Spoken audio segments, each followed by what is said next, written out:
Magandang araw mga kaibigan.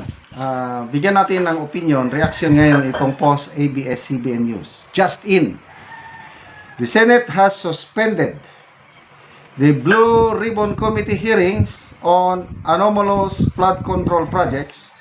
Senate President Vicente Tito Soto III confirms via Job Manahan, ABS-CBN News. Okay? Ito na ang hinihintay ko na malaman ko kasi ang unang nagpaputok ni itong balita si Senator Amy. Interview ni Deo Macalma sa DCRH. Sabi niya, ang pinsan mo patatawag na daw sa Senate Blue Ribbon Committee next hearing. Anong sagot ni Manang Amy? Ay, maniwala kayo dyan. Ang balita ko, wala na, tiklop ng hearing. Wala na. Dahil parang ayaw nilang, ang gusto lang nila hanggang kay Saldi ko lang ang pananagutan. Ayaw na nilang magpamasagasaan pa sa taas. Something like that. So ito na, confirm na. Suspended! Wow! Anong rason? Wala namang dapat ipaliwanag nila sa taong bayan. Ano ang rason na isuspend nila? Basa lang tayo sa mga comments at people who reacted. Okay? 10,000 people who reacted. 5,500 tumatawa. 3,400 galit. Ako, dito ako sa galit eh. 1,000 people lang ang like. Ay, nako. Ano kaya mga comments? Ay, sandali ha. Mayroon pa lang ano. Ito, basahin ko yung article ng ABS-CBN. The Senate has suspended the Blue Ribbon Committee hearing on anomalous flood control projects. In a text message, Soto confirmed that Senator Sherwin Gatchalian spoke to him regarding the matter. He also confirmed that legislative proposals through executive sessions would proceed. Once we agree on the proposals, we will put it on the floor. Anong mga proposal kaya ito? As about the planned hearing the following week, Soto told reporters, let's wait for Senator Ping's decision. The Senate President also said they are still discussing the Blue Ribbon's invitation. Pinag-uusapan pa pala. Kasi nag-announce na si Senator Lacson, Romualdez, and co will be invited sa next hearing. Nag-announce na.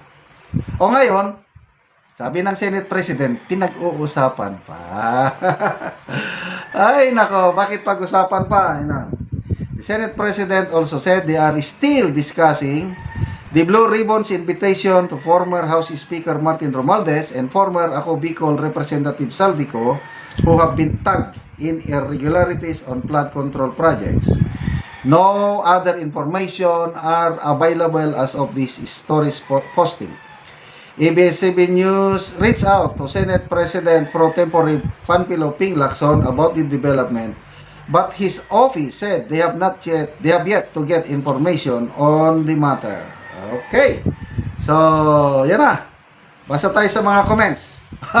Number 1, si Congressman Kiko Barsaga, people power is the only solution. Then, response.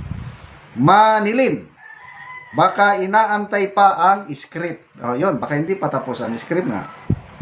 Mark Anthony Dibora, ICI, dapat live stream hearing. Huwag na tayong aasa sa ICI.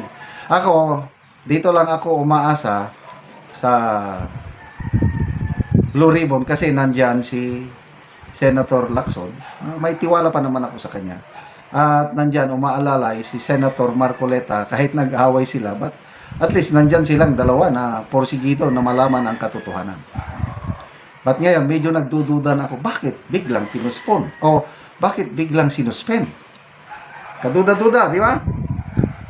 Ton Moldes, gagawa daw ulit ng panibagong script. Aray ko!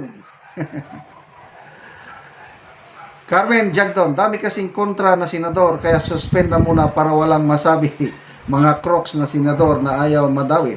Alam na this, sabi ni Rocky. End of story, sabi ni Joel Uy. O tits, parang may tinatago kayo dyan. So ito, mga galit, mapapa-PI ka na lang talaga. Galit ng taong bayan. Angel Sarmiento, Tuta, Soto, bakit sukol na ba? Wala na bang iba pang pang-cover? Gerald Lumboy, palihim pa yung ICI tapos ngayon suspended ng flood control hearings. Grabe, sikmura nyo. Hay. Ano? Tanggapin na lang natin. Ito ang gulong ng palad. Kung minsan ang takbo ng buhay mo, pagdurusan ito'y walang hanggan. Huwag kang manindim at gulong ng palad, gulong ng palad. Ang may kapal marunong tumingin sa taong nasaktan o nagdun. Bawat isang gabi ay mayroon isang umaga, gulong ng palad, ang buhay ay gulong ng palad, ang hantungan ay kapalaran, kung minsa'y nasa ilalim.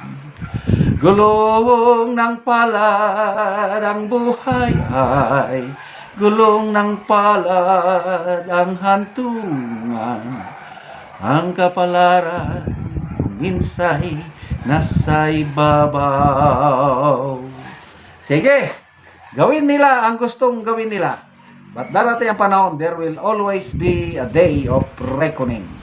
Kahit anong tago ninyo sa bulok, lalabas at lalabas ang baho. Taong bayan, niloloko na tayo. Huwag tayong titigil. Ipaglaban ang ating karapatan. Pera natin yan. Mag-ingay po tayo. Salamat mga kaibigan sa inyong pagsubaybay sa ating channel.